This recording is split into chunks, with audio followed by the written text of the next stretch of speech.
Hi, I'm Susan. I never thought I'd be telling this story, but here I am, 19 years old, about to share how my mother revealed her true colors in the worst possible way. It started with the lumps. Small ones at first, along my neck. I ignored them for weeks, assuming they'd go away.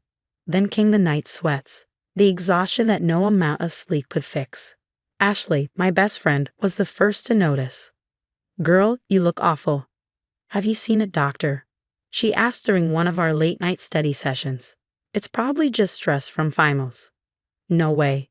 You're calling a doctor right now. And if you don't, I'm driving you myself." That was Ashley, stubborn and caring, a mix that never took no for an answer. She sat there, arms crossed, watching me dial. My mother, Sandra, was less concerned. "Honey, you're being dramatic. Besides, I have my charity gala this weekend.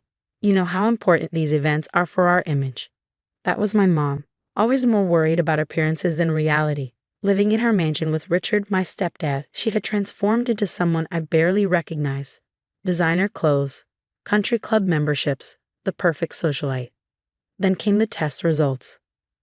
"Mrs. Thompson," the doctor said, voice calm but firm. "The results are conclusive. Susan has stage 2 lymphoma." My mother's perfectly manicured hand tightened around her designer purse. "Treatment options?" she asked, her voice sharp. "We need to start chemotherapy immediately. Given the type and stage, we're looking at a comprehensive plan. With your insurance, the cost will be approximately $175,000. Silence. Then that look. The one where her smile stayed frozen, but her eyes turned cold. "Richard and I will need to discuss this," she said, rising from her seat and smoothing her skirt. "We'll be in touch." "Mom, what are you talking about?" I asked, panic creeping into my voice. The doctor said immediately, "Not now, Susan." That tone, the one that meant trouble. "Mrs. Thompson," the doctor tried again. "We really should admit Susan today." I said, "We'll discuss it." Her voice echoed through the sterile room. Then she turned and walked out, heels clicking against the tile floor. I scrambled after her, my heart pounding. Outside, she stopped abruptly. "Get your things from the car." "What?" "Your phone. Your bag. Get them now." My hands shook as I obeyed. The moment I shut the car door, she slid into the driver's seat and started the engine. "Mom, what are you doing?" She gripped the wheel. "I can't do this, Susan. Do you know what this would do to our lifestyle? To my reputation? Richard's business associates' wives all have perfect families. I can't have a sick daughter right now." "Mom, please." But she was already pulling away. I stood there, my purse clutched against my chest, watching her expensive SUV disappear around the corner. I called Ashley immediately. My voice cracked. "Ash, I need you. Mom she just left me here." "What?" "Stay right there. I'm coming. Don't move, okay?" I sank onto a nearby bench, the crumpled diagnosis paper in my hand. Around me, families walked in and out of the cancer center. Normal families. Families where mothers didn't abandon their daughters at the worst moment of their lives. The hospital social worker's office felt smaller than it was, crammed with filing cabinets and paperwork. Maria, the social worker, had been reviewing my case for the past hour. She glanced at me with kind eyes, but her voice was all business. "Sweetie, there's something else we need to discuss. I've been looking into your financial situation to help with treatment coverage." Ashley squeezed my hand as Maria pulled out a file. "Your college fund was emptied last month, all $127,000 of it." "That's impossible," I said, my pulse spiking. "Mom told me it was frozen until I started classes next semester." Maria shook her head. "According to these records, Sandra withdrew everything on the 15th. There's also a pattern of smaller withdrawals over the past year." The room tilted. Ashley's mom leaned forward. "Susan, you're staying with us. No arguments." That's when my phone buzzed. An unknown number. "Hello." A voice I hadn't heard in years. "Susan, it's Uncle Jake." My mother always called him troubled, told me to keep my distance. Maria tracked me down. "Listen, kiddo, there's something you need to know about your mom." I gripped the phone tighter. "I'm listening." She did the same thing to me. When I was 16, I got sick. Different diagnosis, same story. My mother cleaned out my trust fund, claiming it was for my treatment, but the money never went to hospital bills. Instead, I ended up living with our grandparents, while she went on with her life, like I had never existed. My stomach twisted. What happened to the money? Check your mom's social media, Uncle Jake said over the phone. Look at the dates of the withdrawals from your account. Ashley was already pulling up Instagram. And there it was. Posts lined up perfectly with the dates my college fund had been drained. Mom, lounging at a luxury spa in Switzerland. Mom, on a designer shopping spree.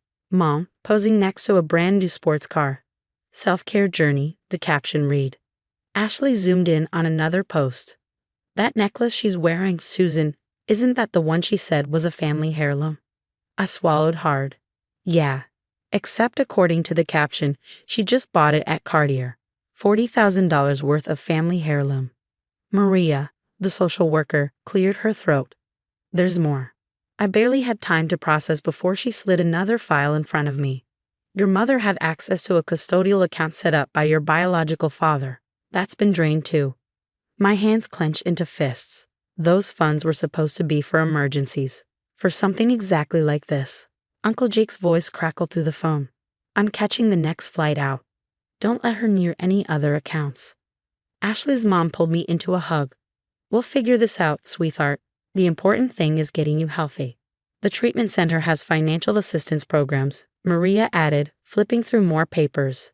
And given your mother's documented pattern of financial abuse, we have options for legal recourse. But I barely heard her. I was still staring at my mother's Instagram page. At her carefully curated life, built with stolen money. My money. Money that was supposed to save my life. Uncle Jake, what made her like this? He exhaled heavily. She's always been this way, kiddo. Some people just hide it better than others. But this time, she's not getting away with it. That night, Uncle Jake spread the documents across Ashley's dining room table. Each paper revealed another piece of Mom's twisted history.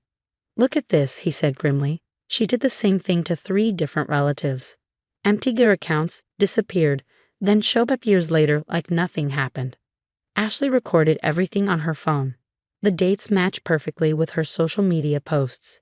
Every time she drained an account, she went on these crazy shopping sprees. And then my phone started buzzing. Texts. Calls. Mom. Now that the local news had picked up the story, mother abandoned sick daughter at cancer center. She was desperate to fix things. Sweetheart, you're making our family look terrible. Just come home and we'll sort this out. Can't we just move past this unfortunate misunderstanding? Think about what this is doing to Richard's business reputation. Ashley's dad glanced over my shoulder at the messages. Keep everything. Every text, every voicemail. We're building a case. Then came the hospital's annual charity gala. She didn't know I'd be there. Maria had arranged for me to speak, an anonymous patient sharing the struggles of young cancer survivors. I was backstage when I heard her voice.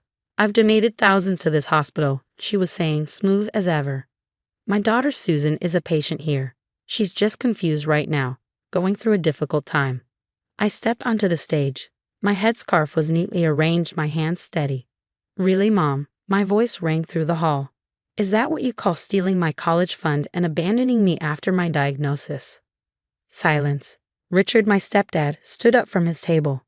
Sandra, what is she talking about? Her smile barely faltered. She's confused, Richard.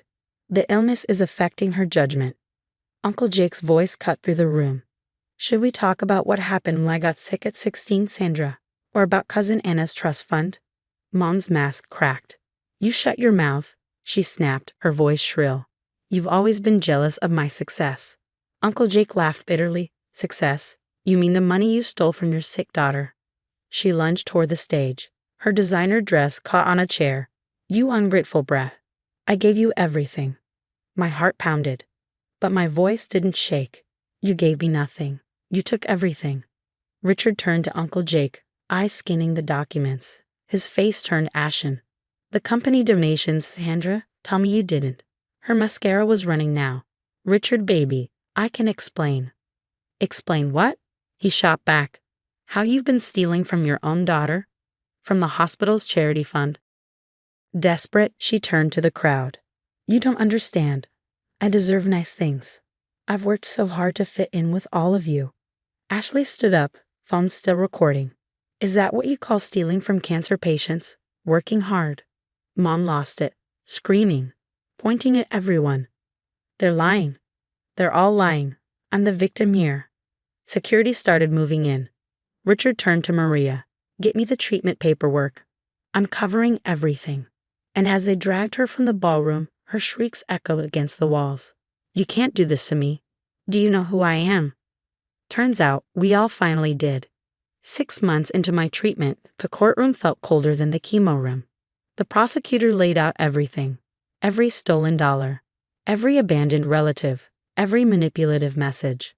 Mom sat at the defense table in last season's clothes, looking smaller without her usual designer labels.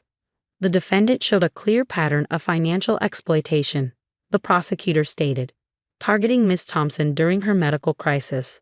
Under state law, her daughter's cancer-related dependency classifies this as elder abuse despite her young age. The evidence was overwhelming.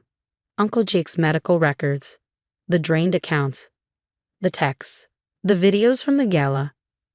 Mom's old country club friends whispered in the gallery, watching their former queen bee fall from grace. In light of the defendant's actions, the prosecutor finished, "We're seeking the maximum penalty." Richard testified about the missing charity funds. And Mom? She just sat there, silent. For the first time in her life, she had nothing left to say. She didn't just steal from me. She stole from other cancer patients through our foundation. Mom's lawyer scrambled for damage control. My client was simply maintaining her family's standard of living by stealing her daughter's cancer treatment money. The judge wasn't having it. The verdict came fast. Guilty, on all counts. Mom's perfectly styled hair couldn't hide her shock when they led her away in handcuffs. Outside the courthouse, Richard handed me a folder. The divorce is final. I've set up a trust for your ongoing care, one only you can access. 3 more months of treatment followed. But this time, something was different. I had real support. Ashley and her family, Uncle Jake, Richard. Even my nurses celebrated each small victory. And then came the day we'd been waiting for. My scan results were clear. No sign of cancer. We planned a small celebration at Ashley's house. Nothing big, just my real family, the people who had stood by me. That's when Mom showed up. Fresh out on bail pending appeal, wearing a knockoff designer dress. I'm here to celebrate my daughter's recovery. Ashley's dad stepped in. Sandra, you need to leave. She scoffed. You can't keep me from my own daughter's party. I'm her mother. Uncle Jake's voice was ice. A mother who stole her daughter's cancer treatment money. Her eyes darted between us.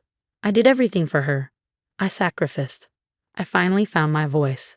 You sacrificed nothing. You stole everything. And you are not welcome here. But I'm your mother. You have to forgive me. I met her gaze, steady and unwavering. I don't have to do anything. I turned to the people beside me. My real family is here. The people who showed up when you ran away. She lunged forward, trying to grab me. Richard caught her arm. That's another violation of the restraining order, Sandra. The police arrived within minutes. As they took her away again, she was still screaming about forgiveness and family obligations. But inside, surrounded by the people who actually love me, I finally felt free. Ashley raised her glass. To kicking cancer's butt. Uncle Jake smirked. And to real family. Richard's voice was quiet but firm, to justice. I looked around at my true family, the ones who stayed, who fought, who cared. Mom may have stolen my money, but she gave me something priceless in return, the clarity to see who really deserved a place in my life. I lifted my glass. To new beginnings. And for the first time in a long time, I truly meant it. What would you do if your own mother stole your life-saving treatment money for luxury shopping? Would you ever forgive her? Or would you press charges and cut her out of your life completely? Some say family deserves endless chances. Others believe toxic family members should face consequences just like anyone else. Where do you draw the line between loyalty and self-protection? Drop your thoughts in the comments below. I'd love to hear your perspective.